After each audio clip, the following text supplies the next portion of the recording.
Ottawa, the nation's capital, home of Canada's Parliament, and just down the road from Canada's Parliament Hill is Rideau Street. With a noticeable homeless population and generally sketchy people roaming around, Rideau is certainly not known for much riches or luxury for a place that is just down the road from Canada's Parliament. On a regular day, you might find citizens and tourists alike wandering around Rideau Centre. However, as easy as a get-together is for a mall, just across the street from the Rideau Centre is the Rideau McDonald's.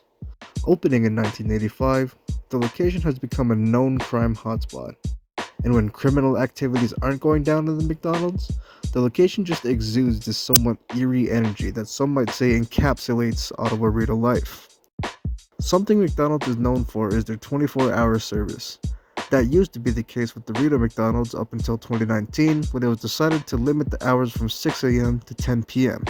The decision was made because the hours between 10 at night and 6 in the morning were the hours when the real problems presented themselves in the McDonald's. It is said that police calls were made to the fast food place more than 800 times in 2018, reaching over 900 calls in 2019. After the decision was made to change the hours from 6 in the morning to 10 at night, police calls dropped down to 150 calls in 2022.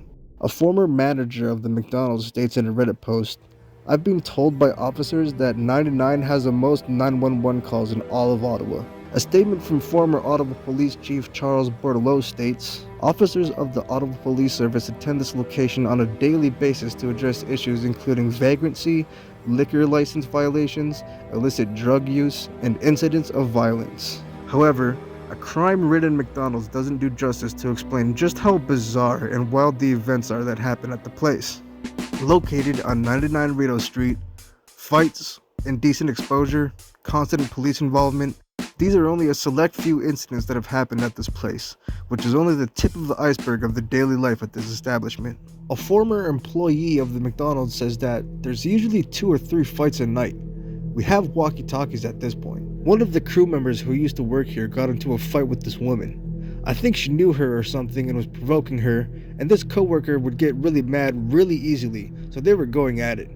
She was behind the counter, the woman was in the lobby, and all of a sudden it just escalates. Our crew was trying to jump the counter, but the woman literally took one of her trays and hit her in the face. She got a pretty big gash on her face from being slapped by the tray. There are multiple Reddit posts about this McDonald's from employees and customers alike, who all have shared their experiences from being at the location. The same ex-manager who stated that the McDonald's has the most 911 calls says in another post, "One night, I kicked a guy out for assaulting a woman, and he threatened me quite fiercely. He told me he was going to wait for me to get off work and kill me, and proceeded to wait outside the store for 2 hours. When the police arrived, the guy continued to repeat the threats, and to my surprise, the police didn't do anything about it. He kept coming into the store to threaten me, but would leave before the police returned. At the end of the night, the police offered to escort me home. The guy came back the next day and apologized, to which I accepted. However, a week later, the same guy came back, assaulted another woman, and now he's banned for life." Another employee explains one of the worst decisions made by another manager, when they were put back to work after receiving a knife threat. "One time during a shift, I was at the cash and refused to serve a customer due to his rude and disrespectful behavior toward myself and the customers. After a split moment, he decided to retaliate by uttering verbal threats, which is common for us. But he suddenly took it further by pulling out a knife. He then threatened me by stating, 'You should watch your back out there when I'm outside.' So we called security and the person left. By the time security arrived, they took me aside to get the whole story. However, in the middle of the conversation, the shift manager on duty demanded that I immediately return the cash. Everyone in security was shocked because I had just received a knife threat for my life and was immediately expected to work as if nothing ever happened. The security even called this manager out. Eventually, I did go back to work. However, I was extremely furious about what happened that I reported this to the manager of the next shift. I explained everything. However, this manager sadly replied by saying that you shouldn't have been playing the hero in the first place and serve the person instead. That's just bad luck on the employee, and a bad job for that manager. Everything up until now has been moderately crazy with all the knife threats, fights, and police involvement, but in comparison to all the other wacky events that will soon be explained, what was previously described simply feels like preparation for these new topics. The former manager of the McDonald's on Reddit has a post that says, "We often lock the bathrooms at night. You would be quote-unquote surprised to learn that people used them to do shady stuff. One night, not dissuaded by the locked doors, this guy and girl went to the dirty divot, in parentheses, the nook right in front of the washrooms. Via the security camera, we noticed some unusual behavior. Think, she had bent over to pick up a coin but was taking way too long, and the gentleman behind her was trying to push her over with his pelvis. At that moment, some random tried to enter the locked bathroom. After no success at opening the door, and completely ignoring the friendly couple, started to poop right on the floor right next to him. At no point did either party acknowledge each other. All three finished at about the same time and went their separate ways. Pretty weird stuff to be happening inside of McDonald's. Aside from employees and managers though, even customers have things to say about the place on Reddit.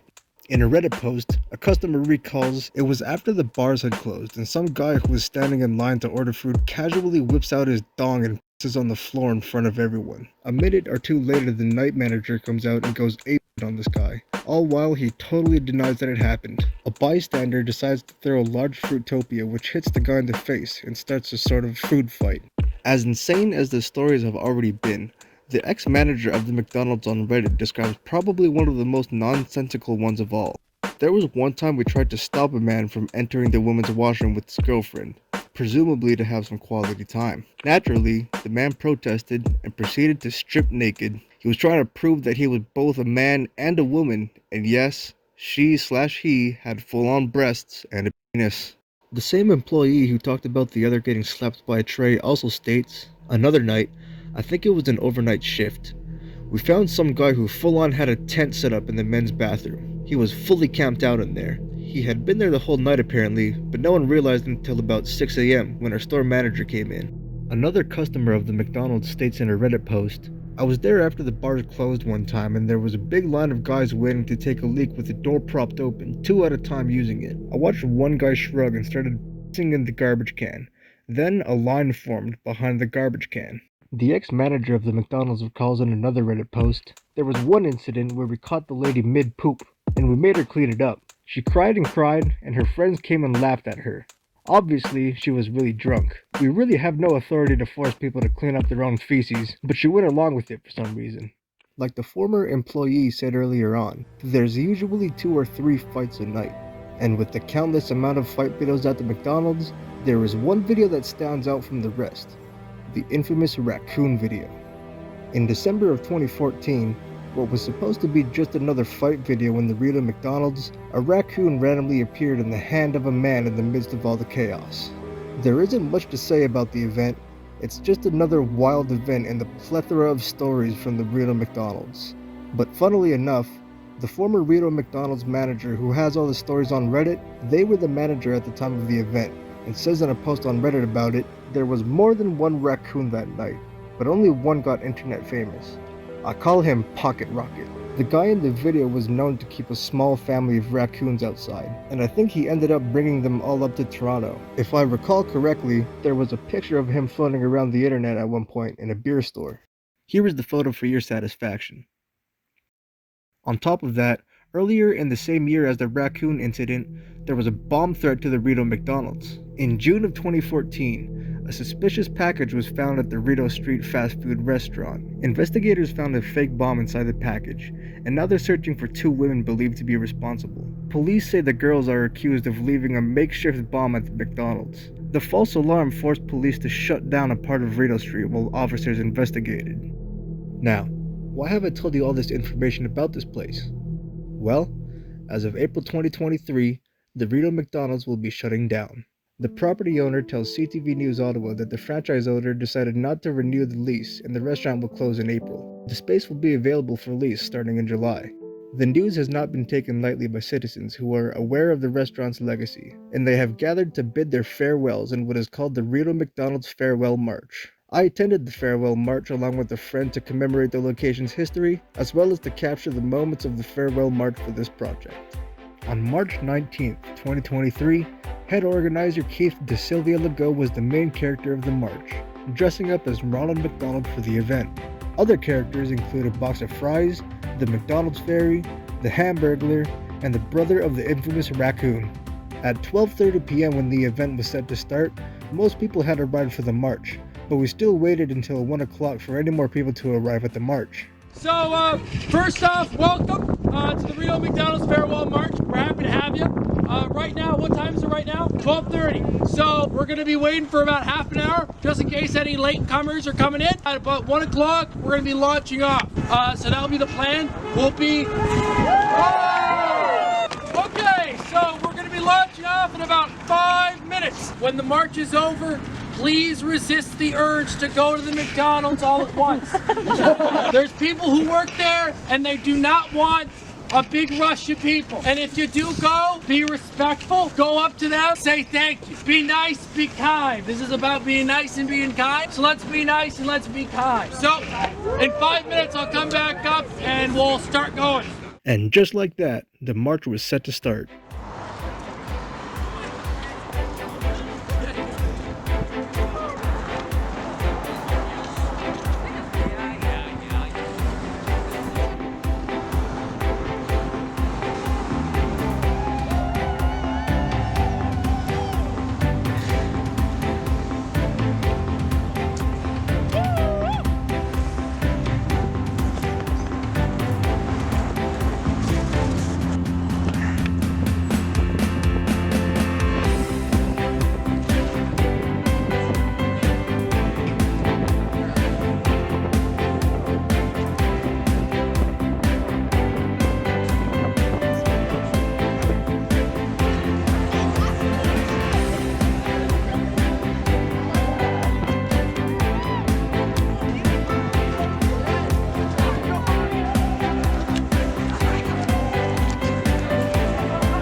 This is my pet raccoon. All right, everybody. I first want to say thank you for coming out. I think we all had fun. Yeah. I'm glad that we were able to come together as a community like this. Extra shout outs to Ian Reed, our little raccoon boy. Am I missing anyone? Did I miss anyone? Nick? Yeah, no, he's next. And then also Nick Gaeta, who has been very stressfully talking to the police, and every 10 minutes comes up to me and goes, "We gotta go!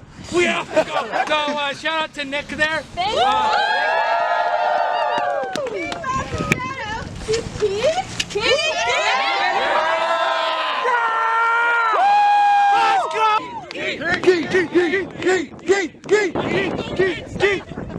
Now my ego will get too big. It won't be able to fit in the city of Ottawa.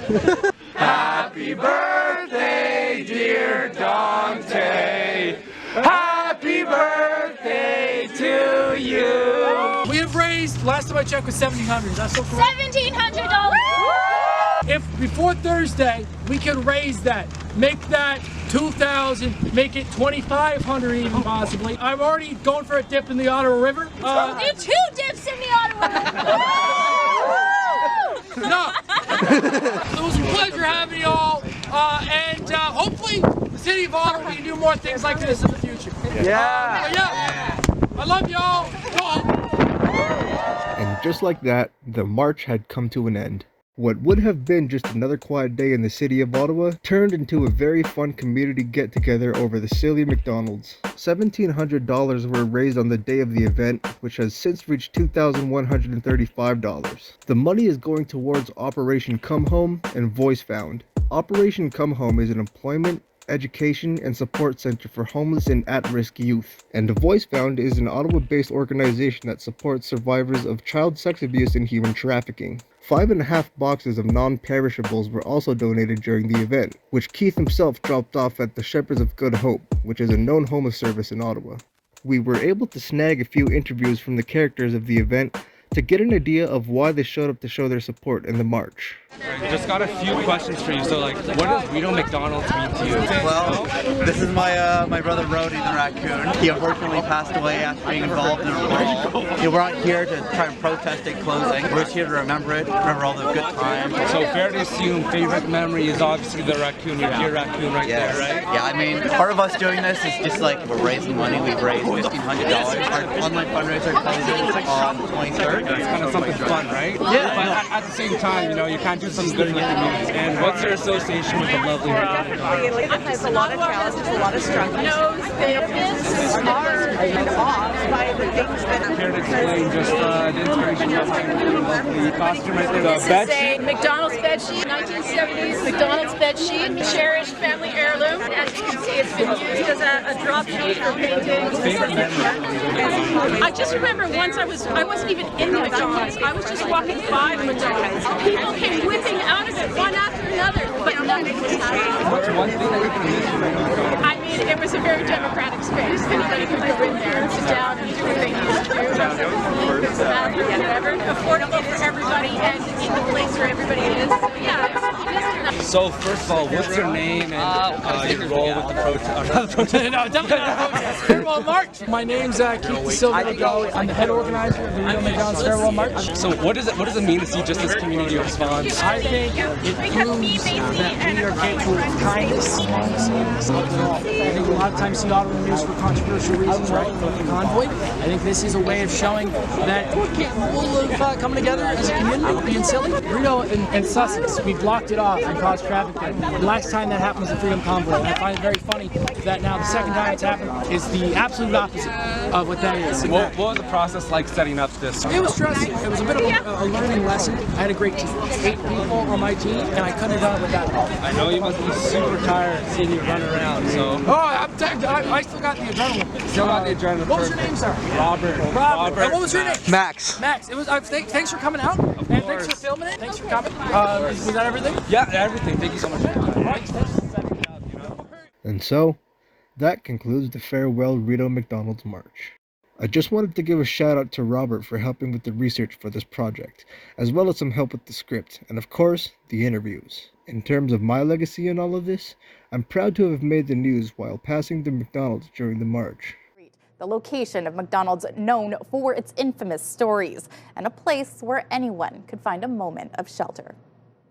Here's the McDonald's! Paying their respects to what they say is an Ottawa institution. It's not just silly for the point of being silly, it's silly for the point of a good cause. Thank you for watching, and farewell Rideau McDonald's.